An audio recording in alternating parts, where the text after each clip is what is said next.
hear what's going on in Alabama. This is some juicy soap opera stuff we've got coming for you today. It's also interesting how it factors into the situation in Georgia. I'll tell you all about it. Hey, it's Brandon Adams, the host of DawgNation Daily, the daily podcast for Georgia Bulldogs fans. We're presented by Marco's Pizza. We've also got like 40 things to talk about with Jeff Sintel here today. We're going to cram a bunch of recruiting information into our discussion today. We will kind of lick our wounds a little bit after a pretty devastating, frankly, Georgia baseball loss yesterday, but there are two more big games in that series against Arkansas, and I'm going to update you on an important time change for the Friday game. So we are busy and loaded. We're glad you're with us. It is a fun episode of DawgNation Daily, presented by Marco's Pizza, and it starts right now.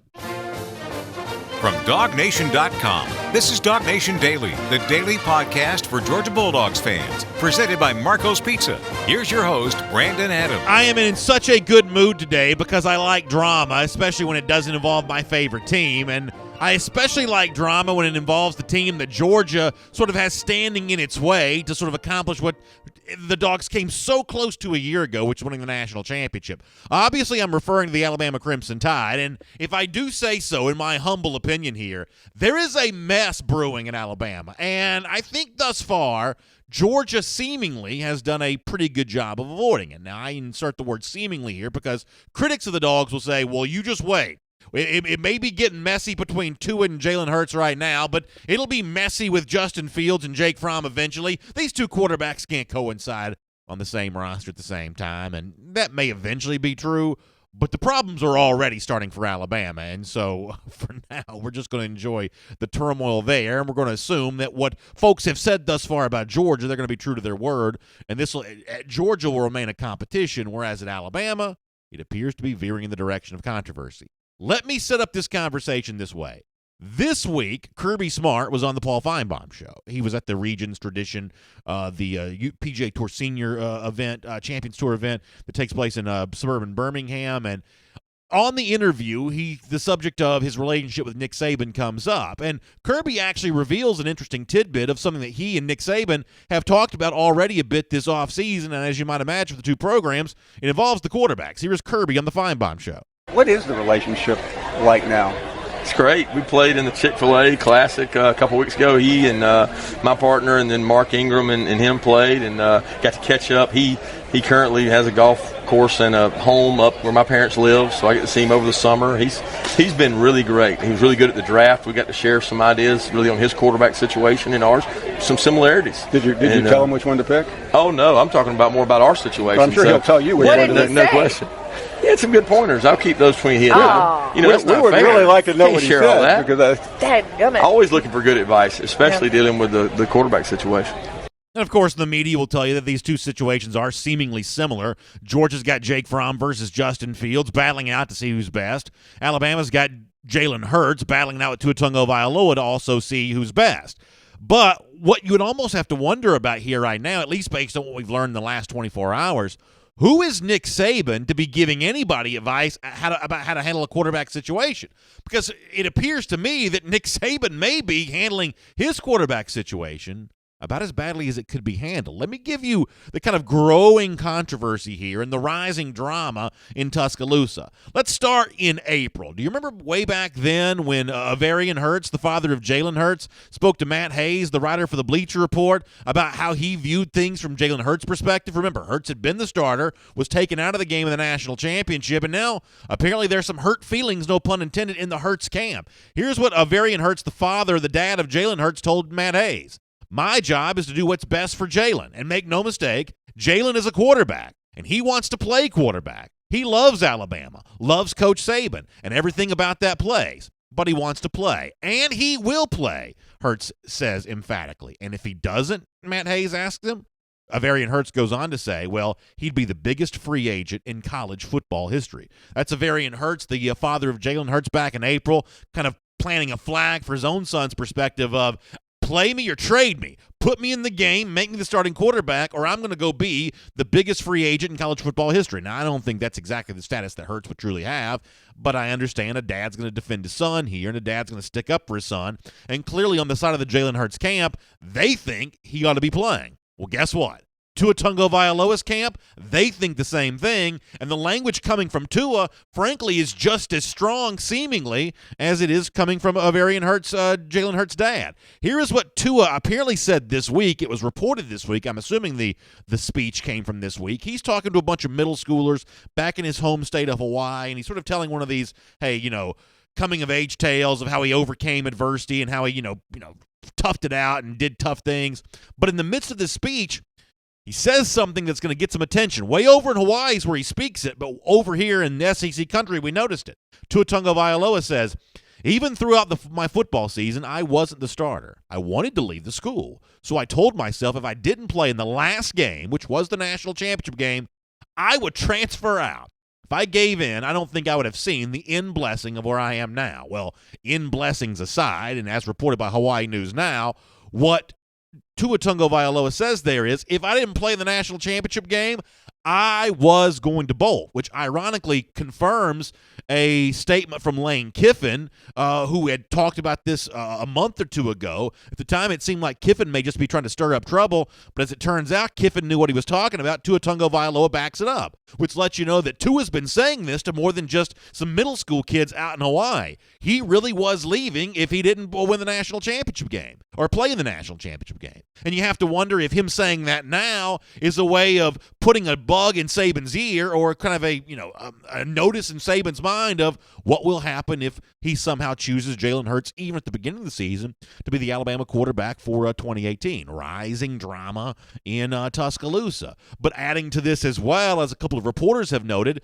the role that Taulia Tagovailoa, and I'm sure I'm butchering his first name, it's to his brother, a recent Alabama quarterback commit for the class of 2019. Some are saying that the timeline for Tagovailoa's commitment is also a way of kind of putting a thumb on the scale in this quarterback competition in favor of Tua over Jalen Hurts. Let me start with John Talty here, who's a reporter for AL.com, who tweeted yesterday that it's been clear for a while, but Tua's most recent comments, that's the ones I just read from you, further illustrate that whomever loses the quarterback battle this fall is going to transfer.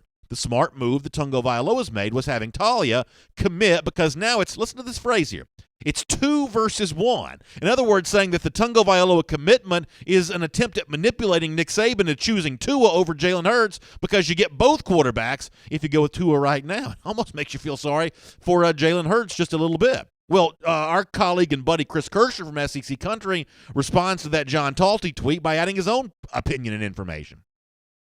Kirshner says Taulia's original plan was to commit after his senior season. Him and the family moving it up most certainly played a part in this situation. In other words, the Tagovailoa family had this quarterback competition in mind when Taulia moved up his own commitment there. That is an amazing level of drama coming from Alabama, and I'm not going to lie to you, I enjoy it. I think it's fun. But I also enjoy the fact that for the moment at least, and I think it's going to last for more than a moment, Georgia's avoiding this. What's happening in Alabama is veering towards controversy. What's happening at Georgia is still just a competition. And you can't help but feel good as a Georgia fan to compare things that Justin Fields has said in the past as a lot less volatile than what Tua told some middle schoolers and what Jalen Hurts' dad told a reporter back in April. Let's go back to last June here for a moment, when Justin Fields, at that point in time still a high school student and a high school player, talked to Jeff Sintel from DawgNation. At that point in time, Justin Fields made it known that he'd be okay either playing very little in his freshman season or not even playing at all. Justin Fields last June to DawgNation said, I think there's a study where most NFL quarterbacks come after a redshirt freshman year. So playing freshman year is not a big deal to me. Of course, I want to play kind of early, but waiting 1 year and learning the offense and just getting better and gaining that chemistry with my teammates, it will help me. That is not that big of a deal to me. Now, a critic of the Georgia program and maybe a critic of me might say, well, Justin Fields may have said that, but he didn't mean it. There's a chance he didn't mean it. Which side would you rather be on right now? Georgia, where a quarterback has said what Fields just said, or what he said a year ago, or Alabama, where the quarterback Tua Tagovailoa threatens to transfer if he doesn't play in the national championship game and apparently tells everybody about it, so much so that Lane Kiffin heard about it. The better situation right now is Georgia, and I believe there's a specific reason for this. Even though Saban may be giving Kirby advice for how to handle his quarterbacks, I think that Kirby's handling this situation in just a superior manner. He truly is making this a competition, and I truly believe that Kirby Smart will play the guy that he thinks is best and the guy that the players in the practice field know is best. At Alabama during the 2017 season, I'm not sure that was the case. I think there were people back then that already knew that Tua was better, and yet Tua was forced to sit. And I think that situation festered. I think that's part of the problem that Nick Saban's dealing with right now. One way or another, though, Alabama seems to be growing into a bit of a soap opera here. It's fun for Georgia fans to enjoy because they like seeing Alabama have to squirm here a bit. They also like the fact that that kind of stuff is not happening at UGA, at least for the moment. My name is Brandon Adams, and this is DawgNation Daily, the daily podcast for Georgia Bulldogs fans. Good to have you with us, no matter how you get to us. On video, a lot of ways to check out the show. DawgNation Facebook page, DawgNation YouTube page, DawgNation on Twitter. We are there live at 10 a.m. each and every Monday through Friday. Good to have you with us. On the radio at noon on Athens Sports Radio 960 The Ref. We love our friends in the Classic City, and we also like you in podcast form. It's the way the show began, after all. It's our roots. It's where we all got started here. And you can check us out Apple Podcasts, Android devices, the world-famous DawgNation.com. Just get to us somehow, and we'll be here when you do get here. And we're all brought to you by Marco's Pizza. This show would not be possible without my friends there, and Marcos reminds you not to drop the ball when it comes to dinner. Listen, I've been close a few times, and Marcos has stepped in and saved me. The way they do is because Marco's Pizza offers an everyday price of just $7.99 each for 2 medium, 2-topping pizzas. Make the weekend primo and order today from Marcos.com. That is an awesome offer, and I love saving money, and I love good food, and Marco's Pizza gives me a chance to enjoy both. We will enjoy Jeff Sintel here in a moment on DawgNation Daily. A lot of recruiting stuff to get into with him. I'm going to have to try to cram in a bunch of stuff in here to kind of get it all in. Before we do that, though, I do want to talk a little bit about, I mentioned this yesterday, there is some great programming that takes place this time of year here on the various DawgNation video channels. It's not just DawgNation Daily, although obviously I'm proud that you all check in and enjoy our show each and every day. It's also the Jeff Sintel recruiting stuff on Monday and Wednesday nights. It's the Thursday night broadcast from Chip Towers, which ironically is also brought to you by Marco's Pizza. And last night, Chip on the air updated us on what I thought was a couple of pretty interesting offseason storylines, things that we're either not talking enough about now, we'll talk more about later, or things that may just be sort of simmering below the surface. One of those things, potential bad news, at least from my perspective, the current third-string quarterback at Georgia, the preferred walk-on Stetson Bennett, apparently, as has been mentioned in our comment sections a lot over the last few days, it looks like Bennett's weighing his options and maybe considering leaving UGA. Here's what Chip Towers on the Thursday night broadcast last night said that he knows about that. Is Stetson Bennett transferring? He's obviously contemplating that. He's discussed that with Kirby Smart, according to several published reports and some of our own intel, Jeff Sintel and I. That's not a small thing. A lot of people shrug that off. Third-string quarterback, big deal. We have Jake Fromm and Justin Fields. That's what people are going to say. But, 3 quarterbacks is the minimum that you need. As you know, Stetson Bennett drew rave reviews for his work as the scout team quarterback a year ago. I'm going to ask Jeff Sintel coming up in a couple of minutes if there's anything that Georgia can do to get Stetson Bennett to stay. I think it'll be an interesting thing for Jeff Sintel to weigh in on. Speaking of weighing in, Chip Towers also weighed in on the Tramel Walthour situation. As you know, a 2018 signee, a defensive tackle, but a player whose status is uncertain as a sort of contributing member of Georgia's 2018 team. There's some misinformation and maybe some misunderstanding of the situation with Walthour, and Chip Towers also updated that.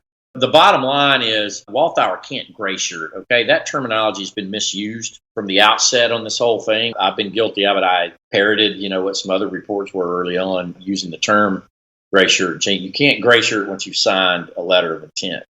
Walthour signed a letter of intent in February. Gray shirt is when you are asked to hold off on signing anything until you pay your own way a semester or two, and then they put you on scholarship after that. So that's not an option for Walthour. I don't know if he's planning on going JUCO or prep or what. Probably may have a trip back down there to Liberty County to try to catch up with him on all this. But ultimately, we'll see the end of May 31st. Yeah, I won't pretend to be an expert on the definitions of gray shirting and blue shirting and anything like that. It's nice that Chip Towers sort of provides that explanation and update. The one thing that you do take from what Chip says there, though, is it is by far not decided yet, or at least not known yet, if Walthour is indeed coming in as a member of this 2018 class right now. It sounds like that status is still very much up in the air. Good reporting on that from Chip Towers. And then finally from Chip, a bit of a response to our topic on DawgNation Daily presented by Marco's Pizza yesterday, the possibility that Jake Fromm's a Heisman contender. Chip seems to also think that could be a possibility. What happens when you do what Georgia did last year, or Clemson did, or Oklahoma did? When you make college football playoff, there's only 4 teams. You get a lot of attention. It's not that players necessarily become better. More people notice your players. So I would imagine there is, Heisman hopes for a few people. I mean, don't count out DeAndre Swift or and don't count out some of these other guys for national awards. Look at Andrew Thomas, who was a freshman All-American this past year. There's a lot of people, and that comes with the territory. Yeah, so interesting stuff there from Chip Towers, and I do agree with that national attention that comes from being a playoff team a year ago in the top 4 this season gives you a real chance to get your players in conversation. Kirby Smart talked about that last year with guys like Lorenzo Carter and Roquan Smith, who ultimately used that attention to win the Butkus Award.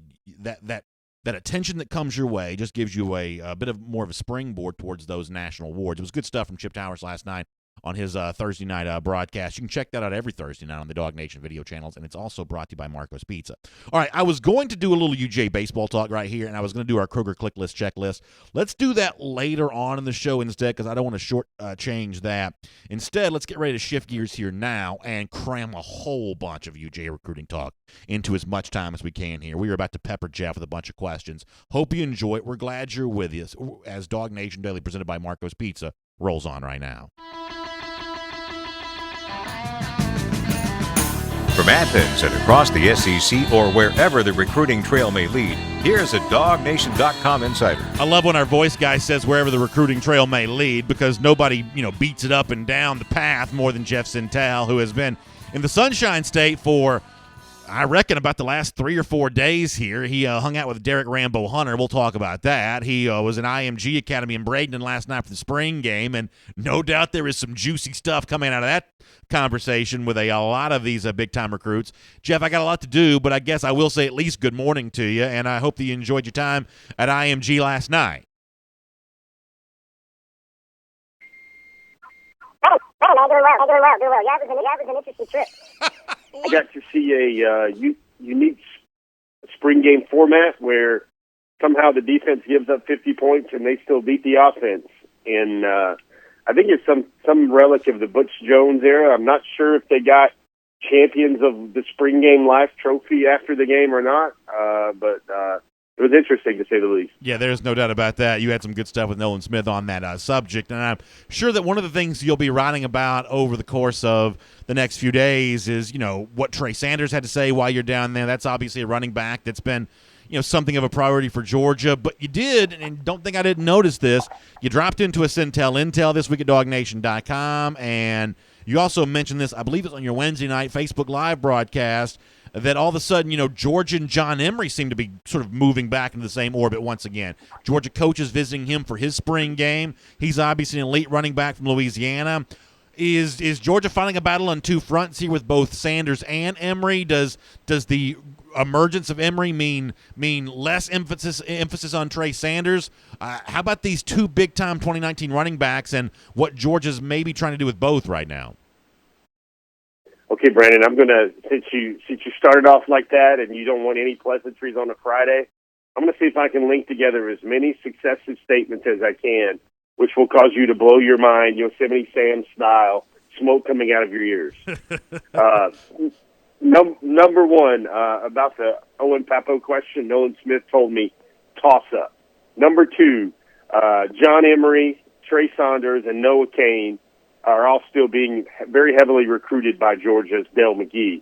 Dale McGee has told them who he wants and who he's recruiting, and they're actually, if they get the right 2, Brandon, this is kind of mind-blowing. Georgia would take both Trey Sanders and Noah Cain, or right, John Emery Jr. and Trey Sanders, any combination of those 3. You better believe it. So you want to talk long shot odds. How about signing the nation's number 1 in 2018, the nation's number 3 in 2018, the nation's number 4 in 2017, and then coming back and getting the nation's number 1 and 3 or the number 1 and 4 in 2019. Those are things only Dale McGee does. Yeah, listen, Del McGee is earning every dollar he makes as a very big-time position coach and recruiter. You love the idea of Georgia being in the mix. You just mentioned three really good ones, Kane and his high school teammate Sanders, and John Emery, who I like from Louisiana. You love the idea of taking two of those three and being in the mix for all three right now. That's really exciting. And since you mentioned Nolan Smith on Owen Papo, I'll take the bait on that as well.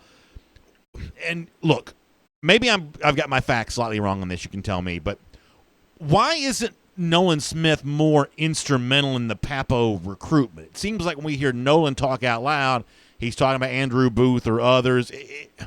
At least based on what I seem to see publicly, it almost seems like Papo and Nolan kind of travel in different circles here. Am I off base on saying that Nolan's not one of those key recruiters in Papo's decision? You obviously know a lot, both those guys, certainly a lot better than I do. I mean, what is the relationship between Nolan and Owen actually like? Those guys go back a ways. He does want to play with him, vice versa. But I'm going to just tell you what I heard. And Brandon, I know you don't get into Game of Thrones, but Nolan Smith digs Game of Thrones. I like to watch the Game of Thrones. This is not like a veggie pizza thing, man. You should probably try Game of Thrones. No, I've seen Game of Thrones. You got your. This is the one piece of intel you don't have correct. I've actually seen Game of Thrones. I've seen everything but the most recent season. Well, you need to watch the most recent season. But no, I'm going to use this parallel.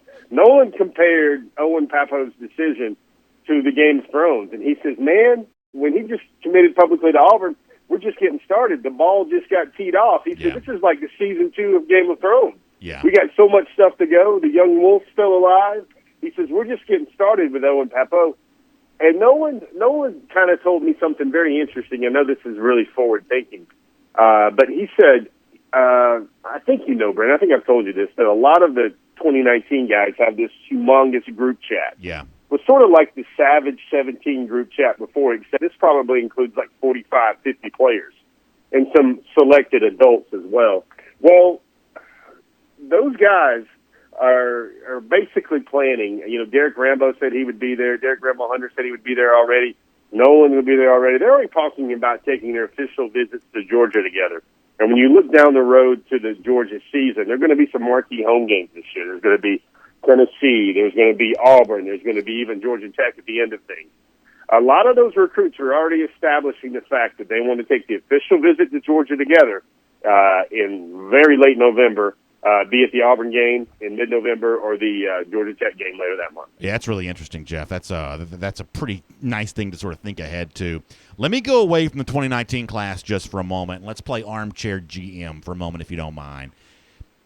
If I were to say, hey, I'm not going to recruit a 2019 quarterback, I'm going to offer a scholarship to Stetson Bennett instead, would that be enough to get him to stay, and would that be a good decision on Georgia's part? Wow, that's a good question, Brandon. I'm going to say that I'm not sure. I'm not sure that hasn't already happened yet.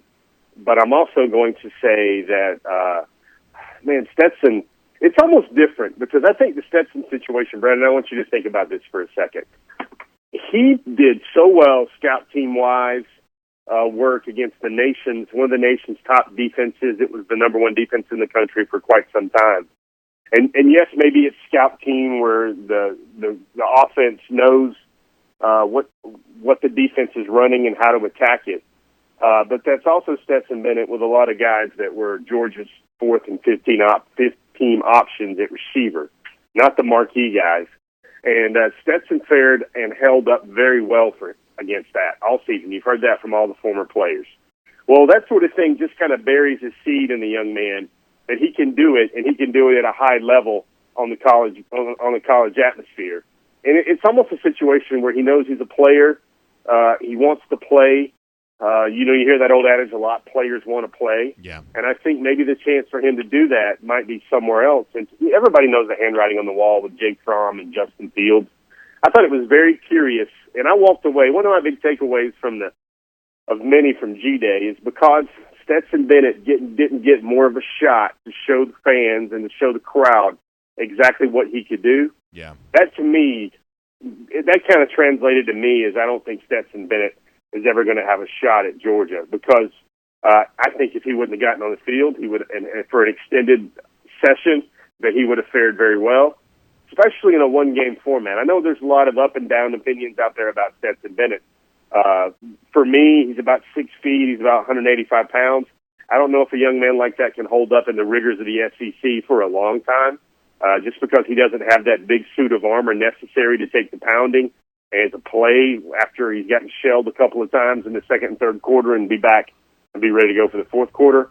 But I do see Stetson Bennett, very elusive, very accurate arm, throws the deep ball very, very well. I do see him, maybe if he wants it, thinking he wants to play 4 years of college football rather than have a University of Georgia degree on the wall. Fair enough. That's certainly a reasonable viewpoint for him to share. On Tuesday, when you were on the show, you kind of explained the Wanya Morris situation. You said, hey, I think it means there are a couple of other offensive tackles Georgia really wants, and we've obviously since then been speculating who that would be. I think Xavier Truss, one of the more obvious names. That's a guy you've written about a lot. But you also wrote at least a little bit this week about Darnell Wright, a guy that I think of as more of a lean other places than UGA. How realistic is that Georgia could get in with the big offensive tackle Darnell Wright? I think they're in there with it, Brandon. I just don't know how deep they're in there with it. I mean, there's a difference. There's different hierarchies, I guess, right now to look at recruiting right now. Those are the guys where Georgia is maybe in the top 4, top 5. There are guys where maybe Georgia's in the top 2 or top 3, and then there's top 1 or top 2. And I think Darnell Wright's kind of looking at Georgia amongst a handful of about 3 or 4 elite schools. I know you see what Alabama's trying to do. They're trying to corner the market the way Dale McGee does running backs with the offensive line this year. Their attachments to Clay Webb, Pierce Quick, they got Amari Kite. I think that what would close out Alabama's class which would also close out a lot of all O-line classes, is they're still trying to get Darnell Wright as well. I think Georgia, it's very interesting to me, Brandon. Like I've said, sometimes follow the visits and follow the follows. Which you should also kind of follow the offers a lot too. And Georgia hasn't really went too deep in on offensive tackle. I think they've stayed around 18 to 22 guys over the last 2 months. And that, to me, kind of indicates that Georgia feels good about certain guys, and they don't need to keep going down the list just yet. There is a lot of online chatter right now about the so-called scavenger hunt in Athens this weekend, kind of a creative recruiting idea. Can you tell us a little bit more about what that is? And more importantly, there are some big names allegedly on hand to take part in this. What can you kind of reveal about this upcoming recruiting weekend for UGA? Yeah, it's funny, Brandon. A lot of those guys don't even know the full aspect of what's to come. I think the veil of secrecy is there for a reason. My understanding of what's going to happen is it's going to be a typical scavenger hunt across campus. It's going to be a way for them to see all that the University of Georgia and its campus has to offer. It's going to trek them through different parts of campus.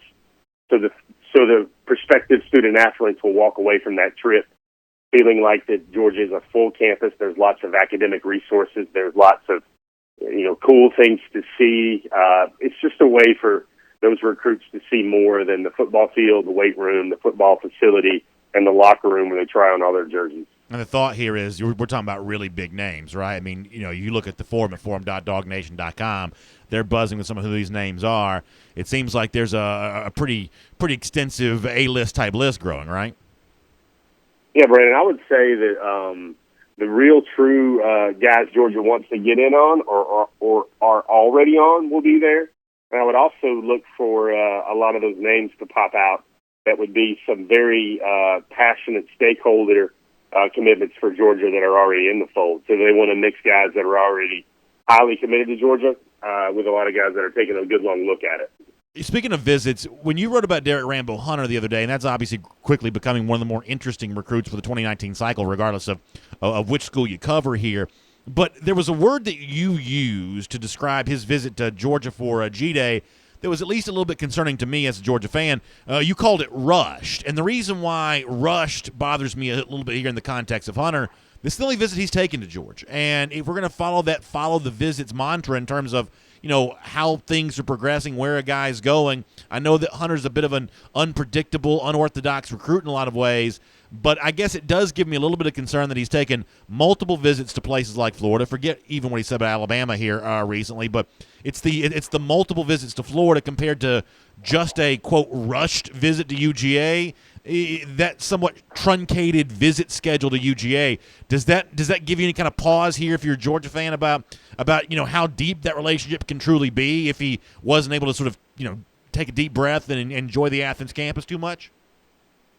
Well, he did love it, Brandon. He did love the visit, and I think the thing to remember. He also loves a lot of things. Yeah, he does, and I tried to explain that to it because everybody associates him with visit love, and wherever he goes, he falls in love with, and that's the new favorite. Well, I think he's reached a new level of his recruiting where he's not going to name favorites. He's not going to gush about a lot of schools, but Brandon, that's just kind of his nature. I know his backstory pretty well now, and he lost his mother at a very young age, and his father has came into his life and performed, major supportive tasks and been there for him ever since. But he's a guy that it's almost like, Brandon, if I go over to your house and we hang out at a dinner party, I'm not going to sit there and talk about, how nice Mike Johnson's house is and how much better stuff Mike Johnson has than you and all the national championship claim trophies and everything else. He just has that way of, appreciation because he deeply is thankful for all these offers he's gotten. And he feels like when a recruiting reporter calls him from a Florida or a Clemson and they want to know about the visit, he feels like he has to pay tribute to the honor of having the ability to play there by saying very nice things about the school. And, maybe sometimes it comes off as not very genuine because he says it about almost every school, but I just get a sense that that's how he is. He's a pleaser. He wants to leave a good impression of himself in the minds of other people. He doesn't want to let people down. And the thing about Derrick, to answer your question, is you look at him and he absolutely adored Georgia without visiting the school, and then took a rushed visit and still adores Georgia after visiting the school.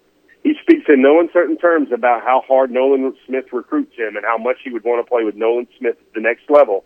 And he also speaks, I kind of asked him because I kind of get where he's at right now, and he's like, he's going to say no favorites. He's going to watch his words a little bit because maybe he's been coached up to do that a little bit better now. But one of the things that Rambo did say is I asked him to compare and contrast what he sees at Georgia and Florida. And he mentioned, and that was sort of a way he could kind of balance out his thoughts by saying nice things about everybody.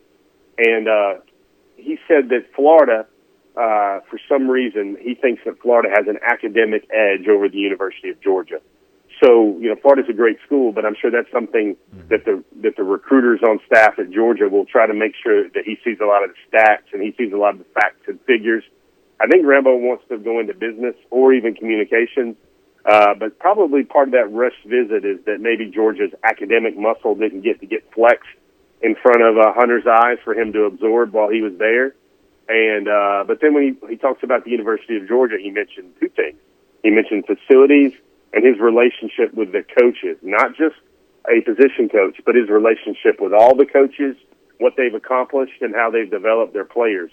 I do think that when I was there on Wednesday, I believe, at his school, an Alabama recruiter was there watching him work out. And those guys have ties when that member of the Tide staff was on the Miami staff. Remember, Derrick Hunter was committed to Miami for a time. And you can look on his Twitter account. I think I dropped that in the intel the other day, is where Nick Saban gave him a personal evaluation of his film. And nobody had broke his game down quite like that. And now, even though Alabama wasn't even in his top 8, they're on the outside looking in, or probably have a very good shot of cracking that top 8 and getting way up there after he visits them and says wonderful things about Alabama. So with all that, I think it shows that Georgia was in very early on a prospect that Derrick Hunter was told that the Tide staff saw his film and wondered, why in the Blue Blazes are we not on this kid harder than we are right now? Yeah, that's pretty interesting. All right, let's move into the rapid-fire section of our conversation here. Antonio Alfano he is set to make his commitment announcement, and it sounds like Georgia's no better than the bronze medalist here for Alfano services. Is that fair to say that this ship is going to sail with Alfano probably in the Alabama direction here? Probably. Might be silver medal in the end, but Penn State's also got a big pull for him there as well. But there's a lot of, I don't know whether we need since I'm in South Florida, a ship sailing segment. And I think that Antonio Alfano's ship is sailing away from Athens. I think that Jalen McCullough's ship has been sailing away from Athens for quite some time. Maybe a Harry Miller out there is kind of sailing away as well. There's a lot of guys that, I try to say on the forum that, I don't do crystal balls. I don't do predictions. Basically, the thing to realize there is if I'm writing about a player a lot, then that's maybe somebody the fans should maybe be interested in or think about or hope for, because I don't just try to chase a lot of stories just to help my post count and get my clicks up. So real quickly here on this subject, I mean, how would you compare Alfano to some of these other defensive ends, like a Hunter who we just mentioned, Brian Brazzi, who you got some great quotes from at a DawgNation, Norton, the current 2019 Georgia commit. I mean, how does Alfano compare to these kinds of players in your mind? Well, it's kind of the vogue guy, the new template, the new prototype they're looking for. They want a big kid that's explosive with lots of size. It's already around 280 in high school, whether that's on the edge or in the middle. They like a big, powerful player that plays with a high motor and a lot of aggression. I got to see Derrick Hunter on the practice field, and it was very interesting how he moved, especially out on the edges when he's probably about 6'4.5" and about 280. He's destined to play a 3 technique on Saturdays, but he really moves very well. You see him coming out of the stance. He looks like an athlete the way he just fires off the ball. Now, of course, he's not Nolan Smith like a ninja coming around the edge, but Bill Norton, Brian Brazzi, all these guys are Did I say it wrong really again? talented. Did I say it wrong again? Yeah, Brandon, you did. That's all right. By the time he's walking on senior night, hopefully I'll have Brazzi's name correctly. Yeah, Brazzi. There you go. Not the Italian like Lucas Brazzi, but like right. Brazzi. Right. So I think those are just a new wave model for Georgia defensive linemen. They like guys that are maybe playing the edge in high school that will kind of shift down and play the inside, which will make them elite inside players. Lots of the defensive line spot. I think there will be 2 positions or 3 positions that Georgia will recruit as well as any in the country while they are there. And it sounds funny because on my list, probably quarterback would be 4th, which sounds very hard to say, but that's only because you can really put one of those dudes on the field at one time. You would see the defensive line, you would see running backs, and you would see the offensive line. I think that's going to be the bread and butter with all the elite guys in the Georgia football program and all these depth chart craziness stories. I think a lot of those are going to come from those 3 major emphases of the ball. All right, my last question. You're going to be mad at me for even asking this, but I'm going to ask it anyway. Josh Belk is leaving Clemson. That's a former big-time defensive tackle prospect. There is no chance Georgia gets involved here, correct? Well, if it's really about distance, then, Athens is 3 hours away. I think Clemson was 2 hours and a half away. The closest school there might be Will Muschamp and those Carolina Gamecocks, because that's only about an hour away from home. I think that's a situation where there's an issue with a member of his family and declining health, and he needs to be closer to home to kind of support that family member. I don't know. Interesting wrinkle there. I don't know whether the family might be moving, which would throw all that geography out of whack a little bit. But that's something where I know Georgia would love to keep adding in the defensive tackle spot. And Belk is a guy that held himself up very well. Was a kind of a big time early enrollee at Clemson in their class, and that's one last player they have for their class of 2018 as well. But I would not indicate right now that Belk would end up at Georgia, as much as Brandon Adams would like to hear that. Anything else I should have asked you that I didn't? Yeah, you should ask me. Is he moving to the Atlanta area, Jeff? Right, exactly. Yeah. Is Georgia? No, I mean, Brandon, it's going to be a big weekend for recruits. You're going to see. We wrote about this earlier this week on the site, where it's different how Georgia is going to be able. Remember, they can take official visits through the last Sunday, I believe, in June. That's different. They're going to be hosting similar events like that. Once the spring evaluation, spring camp, spring practice evaluation period, once the kind of door kind of shuts on that in the next 5 or 6 days or so, then the staff will focus in on those on-campus visits, those Kirby Smart camps, those unofficial visit weekends like this weekend. And then a very different thing for everyone, though, is in the month of June and July. From June 25th to July 24th, that's a dead period where there's no face-to-face contact between players and prospective athletes and their families until, I believe, July the 24th. And then by that time, everybody will be in full operation mode for the 2018 season and fall camp. I think it's designed to give even hardworking recruiting coaching staffs like the one at the University of Georgia something that's called a vacation. I may have to Google that term, but a vacation. That's what it's meant to be, where you unplug from all this stuff for a while. Well, eventually, Jeff, we hope you get to take one of those too. But for now, thanks for being with us here today on DawgNation Daily, presented by Marco's Pizza. We will talk to you soon, sir. All right, guys. Have a great Friday. Let's take a look around the rest of the league. This is SEC Through. Good stuff from Jeff Sintel there. Like I said, I had to kind of try to cram a bunch of recruiting stuff into the time allotted for Mr. Sintel, and as usual, we go way over on that. But there's a lot going on right now, and some pretty interesting stuff potentially bubbling up to the surface here. Let me respond real quickly, though, before we begin our SEC Through, on something that Jeff did talk about the preferred walk-on Stetson Bennett, who was the scout team quarterback a year ago, and the notion of him potentially transferring and scholarship offers, opportunities of playing time. The conversation during the comment section on that, I was monitoring that while Jeff was on, was really pretty interesting from people on both sides who was like, hey, he's our guy, we got to try to find a way to keep him, and other people who value the scholarship. And listen, it's no disrespect to Bennett to say that scholarship is important. I agree with that. In college football, the things that are limited by rule, you have to be very careful how you use them. Scholarships are the number one thing that's sort of limited by rule. You can't just be sort of willy-nilly passing out these scholarships. That's what got Mark Richt in trouble. You got to be careful how you do that. Georgia does want another scholarship quarterback. It's recruiting quarterbacks for the class of 2019. I think what my opinion is, and there's a chance I'm just wrong about this, but I think my opinion here is, not a strongly held opinion, but a slightly held opinion. If I could get a quarterback like, say, Ryan Helinski to flip from South Carolina, I'd probably rather have him than Stetson Bennett.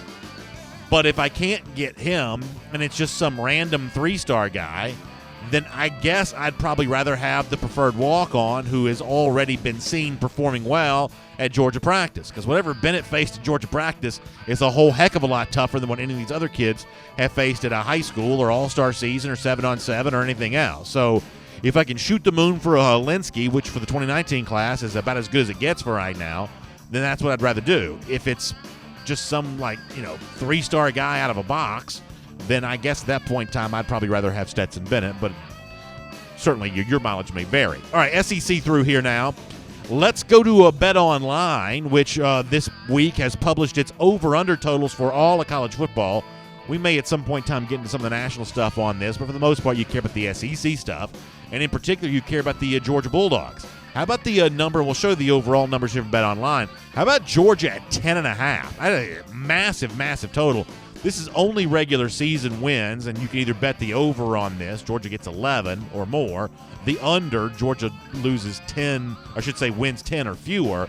And so that's kind of how the sports books make their money on this. But Georgia joins Alabama at 10.5. You've got Auburn at 8.5. You got a collection of 7.5 teams: Florida, Mississippi State, South Carolina, and Texas A&M. And then LSU down there with Missouri and Tennessee at 6.5. Not every SEC team is listed here, of course, but kind of an interesting group of opinions. I said on SEC Country Live yesterday, I think that Florida and Tennessee both go under. I think that 7.5 is too much for Florida. I think that 6.5 is too much for Tennessee. I don't think either of those teams are very good here for 2018. Because of that, I think that South Carolina actually goes over its 7.5 number. I also think Texas A&M can be better than the 7.5 that's listed there. And if I had to say for Georgia at 10.5, I believe I would go over on that. I think that Georgia's got a strong chance for an 11-1 regular season. It's kind of funny that, even within these numbers, there's what they call juice, a little bit of extra juice on Alabama going over the 11 compared to Georgia. But for the most part, Georgia and Alabama play almost the same schedule. Georgia's two toughest games, Auburn and LSU, arguably the two toughest games Alabama plays here as well. So they'll both kind of take advantage of the same kind of stuff here. Both Alabama and Georgia get Auburn at home, for instance. So I think that the sports book here showing Georgia some confidence and some respect. I think that may be actually well earned here. I gave you drama off the top of the show involving the Alabama quarterback situation. Let me give you another interesting piece of drama here involving Alabama, almost a carbon copy, seemingly, of what happened in 2016. Brandon Kennedy, a player that I'll admit I don't know a ton about, is a graduate transfer offensive lineman from Alabama, and he wants to go somewhere else. And a couple of the places he's at least considered are Auburn and Tennessee. And Bama, much like with Maurice Smith before the 2016 season, is trying to prevent Kennedy from transferring to one of the rivals. Teams, by the way, that would play Alabama here this season. There is some thought around college football that graduate transfer ought to be able to go anywhere he wants to go. Nick Saban talks about free agents in the SEC. Is that what we really want? I mean, my issue on this has been the same forever. I think the transfers, for the most part, should be unrestricted, even if they're undergraduate transfers. But for a graduate transfer, almost for sure, it is unseemly to think that Nick Saban will try to block a graduate transfer from going where he wants. And I hope that other SEC teams use this against Saban as a form of negative recruiting. And we'll make that your SEC through. All right, here on DawgNation Daily, presented by Marco's Pizza. In just a moment, we're going to do our Kroger Click List checklist. We're going to check in on Georgia baseball from last night. I'm even going to let you hear from Jason Jacobs, one of the analysts on the game for the SEC Network Plus last night, after the Dogs drop a heartbreaker. Before I get to that, though, let me remind you, during this portion of the show, we always do our Dog Day Q&A here during the offseason. It's a chance for you to weigh in on your opinion. We'll look forward to taking your comments. Today's Dog Day Q&A question, going back to the over-under total as set by Bet Online, do you think Georgia's going to win at least 11 regular season games? Weigh in on that. YouTube, Twitter, or Facebook. We'll take your comments coming up in a moment as a part of our Dog Day Q&A. For now, though, as I did mention, it was a rough night for Georgia last night. The Diamond Dogs there on the diamond, so to speak, as Georgia has a disastrous, was it seventh inning? You give up 6 runs in the 7th inning last night. There's a wild pitch. There's a pass ball, and Georgia, after having a big lead over a very good team in Arkansas in the first game of that crucial series at Foley Field, sees the lead slip away and kind of falls apart. Jason Jacobs, the SEC Network analyst who worked with our buddy Matt Stewart there at Foley Field last night, tried his best to describe on the SEC Network what happened to the Dogs. They kind of took advantage of some miscues by Georgia and were able to keep the pressure on and continue to score and really ultimately ended up being the difference in the game, that ability to really take advantage of a weak spot in Georgia. So a weak spot emerges for Georgia. Dogs drop that game.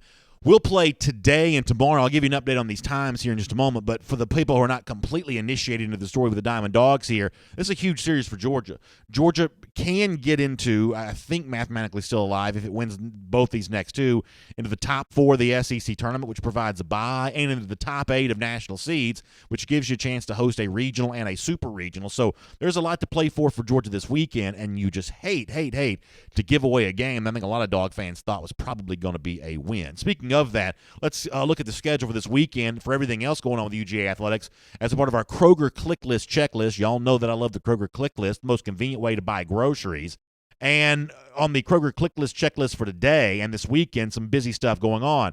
Baseball against Arkansas the next 2 days. The game time for today has been moved up. It was supposed to be a night game because of some impending weather there, threatening weather in Athens. It's now a 3 p.m. start for the game today at Foley Field against Arkansas. So set your watches and clocks and phones and stuff for 3 p.m. for Georgia baseball. And then it's noon on Saturday. No game time change there on that. And by the way, on Saturday at noon, that game's actually on the big SEC network. So some TV coverage for Georgia baseball this weekend. You got Georgia women's golf in the NCAA championships. That starts today, and Georgia softball hosting its regional. I believe the Dogs play the Crimson of Harvard, I believe, starting in the NCAA regional today. So some busy, good stuff going on there. It's our Kroger Click List checklist. It's brought to you by Kroger. And when you're getting ready for graduation parties, I want you to think about Kroger because the celebration is beginning with custom party platters starting at just $19.99. You can order online at Kroger.com or see a deli associate for details. Orders must be placed 24 hours in advance, so start planning today for your graduation celebrations. Check out Kroger.com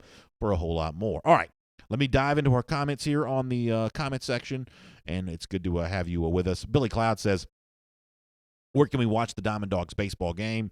So you've got SEC Network Plus for the game today, and you've got the regular SEC Network for the game on Saturday. Alvin Todd mentioning the fact that it is Harvard that the softball team plays today. That's a 2:30 p.m. start, and I'm assuming you got SEC Network Plus coverage on that as well. Joe Moore also weighing in on the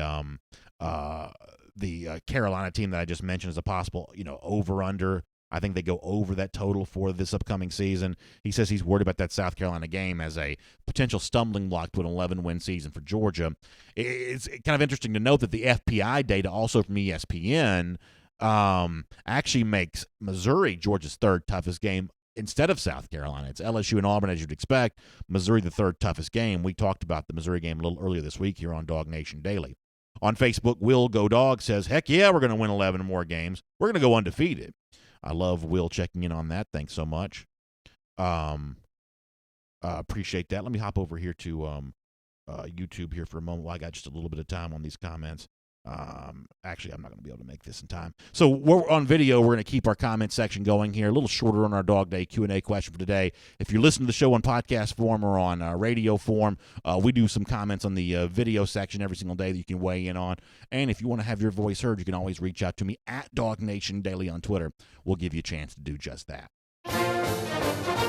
For now, though, we'll have to wrap up our broadcast, and we'll do it in style the way we always do, because on this program we believe that a good Georgia fan is a Gator hater first and foremost, and 162 days from right now, Georgia goes back to Florida in Jacksonville for the world's largest outdoor cocktail party. We think the Dogs beat the Gators again. We think it's going to be an ugly season for Florida, and we tell you about it every day as part of our Gator Hater Countdown right here on DawgNation Daily.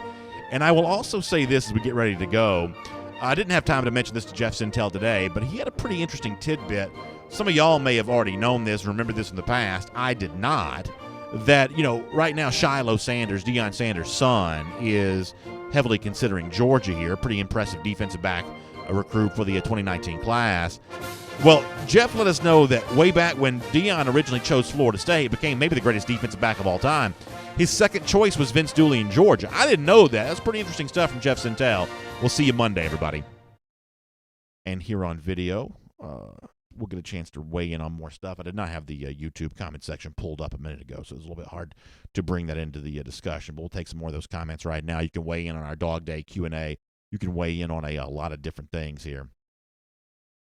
Enrique Murillo on Stetson Bennett saying he's a little too small. He needs to put on some meat on those bones. The SEC defenders would almost all kill him when he gets sacked. Obviously, that that extra beef, that extra weight is something important here. I guess what I would try to say about Stetson Bennett, though, is I'm not asking him to go out and win the SEC for me. Right now, I'm asking him to be my third-string quarterback, and I, do kind of need one of those. It's nice to have one of those, and in the future, I may ask him to be a backup quarterback for me, never maybe a starter. I mean, if Stetson Bennett's starting for you, Georgia, then something's gone horribly wrong here.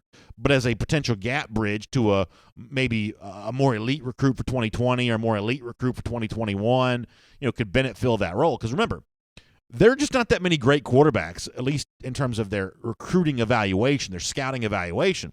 There aren't that many great quarterbacks for 2019. This would be like one of those years where we're going in the NFL draft.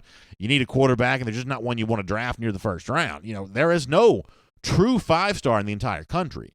So is the guy better than the potential unknown of something more of a project recruit? If he's played well in practice, that's sort of enough for me compared to other quarterbacks that might be out there. Would I rather have Ryan Helinski? I think I probably would. Dedrick Frazier says, barring injuries, Georgia should win 11 to 12 regular season games. And I guess that brings to mind, not to be negative here, but the injuries you could sort of least afford to suffer and still be in that playoff conversation. You can't overcome a DeAndre Baker injury probably. An Andrew Thomas injury would be pretty significant. Terry Godwin, how big of a role does he play? Is that an injury you can't overcome? Tyler Clark. I'm going off what Dedrick Frazier says here in terms of, hey, injuries could prevent Georgia from winning those 11 or 12 regular season games. And I'm thinking about those injuries that would be the most crucial here. For me, it's a Clark, it's a Baker, it's an Andrew Thomas.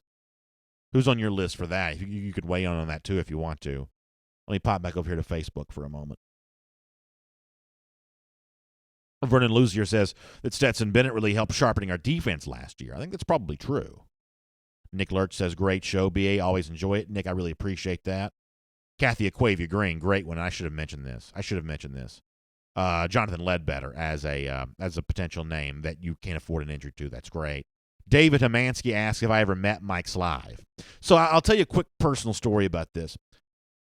I got my start in sports media in radio. Like, I didn't graduate with like a journalism or communications degree or anything like that. I sort of worked my way up as a sports radio intern in the Atlanta area and kind of, scratched and clawed for, every rung on the ladder above that. And one of the first things I did as an intern was I tried to book guests, like interview guests for the radio shows at the radio station where I was working. And this is shortly after Mike Slive had become SEC commissioner, overtaking the position from Roy Kramer, who decided to retire, and Slive is coming in as Conference USA commissioner. And I was reaching out to Slive to have him on the show. And, I had never really called on guests at that time, never really, spoken to what I think of as sort of famous people. Commissioner of the SEC is a person that gets talked about on TV. That's, a more famous person than I, had ever talked to in the past. So you just sort of call the regular SEC office here and you talk to, Commissioner Slive's secretary and say, hey, we'd like to have him on the radio station this week to kind of come on and talk.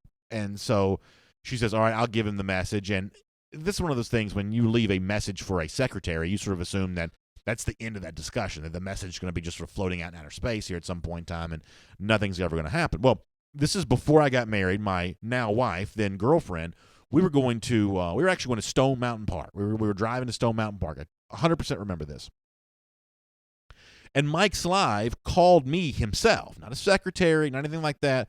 He picked up the phone and called me himself. Now, he probably did not know that I was just a young 20-something-year-old kid, but nonetheless, he treated me with great dignity and respect. I had a chance to talk to him a few times over the years after that, but it's that first meeting that always sticks out to me, the fact that I was very new, very green, had no idea what I was doing in the sort of the sports media business, on the phone with the commissioner of the SEC while I'm driving down the road with my girlfriend going for a day at the park. And it was kind of a nice moment. And I think it set the stage in my mind for what everybody else sort of remembered and reflected on about Slive this week, a guy that treated everyone with dignity, even someone like me who was literally, just a child almost.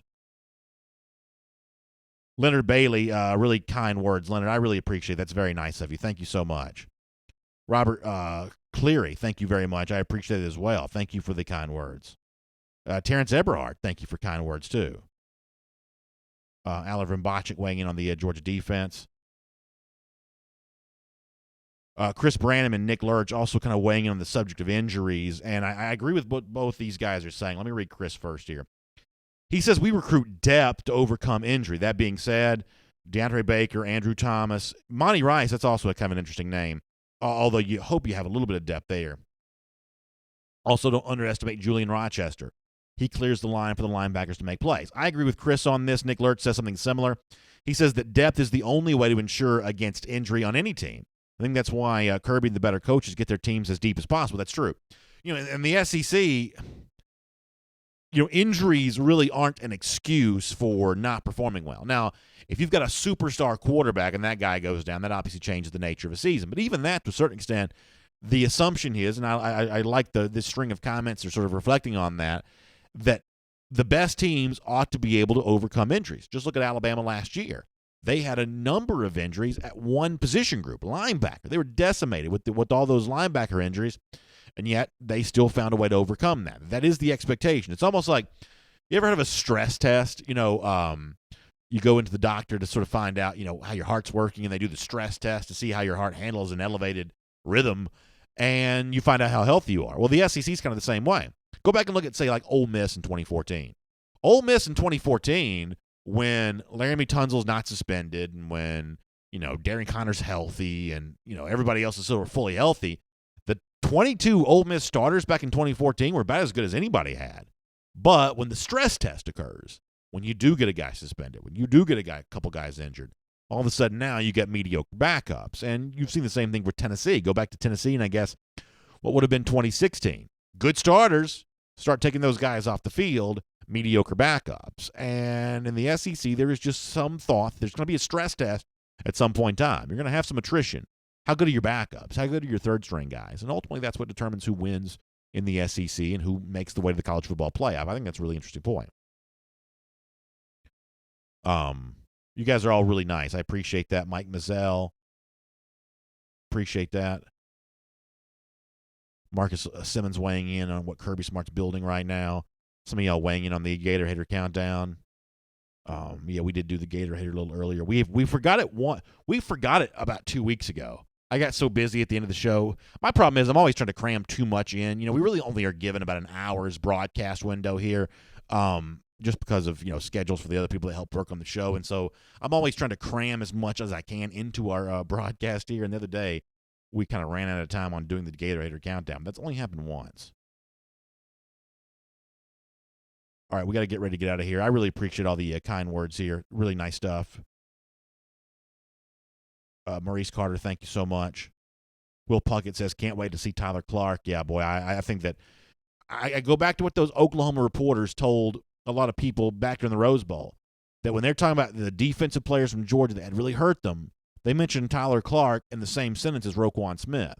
That gives you, and you can go back and watch the film yourself. Obviously, it sticks out. But Clark was just as much of an impact player in the Rose Bowl as Roquan Smith, according to the people on the other side of that story there. So there you go. Mike Johnson's daddy says, going back to the Stetson Bennett size thing, isn't he the same size as Baker Mayfield? He is, which is obviously, a proof positive that, sometimes players can overcome size. I think for me, though, I'm always going to bet on the average. If you look at any kind of recruit, there's the, hey, here's this comparable on the high end, here's this comparable on the low end, here's this comparable sort of in the middle. It's that middle comparative that is always the most important to me. What's the average level of productivity for a recruit with this size and this kind of athleticism? And in Stetson Bennett's way, I'm going to be, not looking at the top end productivity for someone like that, but what's the median productivity? As I've said before, in comparison to plenty of 2019 quarterbacks, I'd like to try to find a way to keep Bennett. But if you can go out there and get one of those, Helinski top end quarterbacks, you would rather do that. All right, we got to get ready to get out of here. Good stuff going on the YouTube page as well. Sounds like some of y'all having some fun times on your own conversation about some pregame rituals and stuff, and I like seeing that kind of stuff this time of year, and I love the interactions that not just that you have with me, but the interactions you have with each other. All right, great week. I will say that I know that I'm way behind on getting the update on how we're going to give out these DawgNation Retaliation t-shirts. As it turns out, this may have been just a little bit harder than I initially thought it was going to be. But nonetheless, next week we will officially make that announcement, and if we don't, then y'all can give me all kinds of grief. I'll stand here and take it. But I think I should be able to reveal all that next week, and hopefully I'm going to make it as easy as possible for you, although I may not be able to satisfy everybody in that regard. The podcast will be up at DawgNation.com. Check that out. The show will be back Monday morning at 10 a.m. Y'all have a great weekend. We'll see you at SEC Country Live, 3 p.m. on Monday as well. A lot going on this time of year. I'm sure we'll have some interesting things to say about the Alabama QB drama on Monday as well. But for now, enjoy the weekend. Enjoy the Diamond Dogs this weekend. Take a look at them if you get a chance. And we'll see you Monday, 10 a.m. for another episode of DawgNation Daily Live, presented by Marco's Pizza.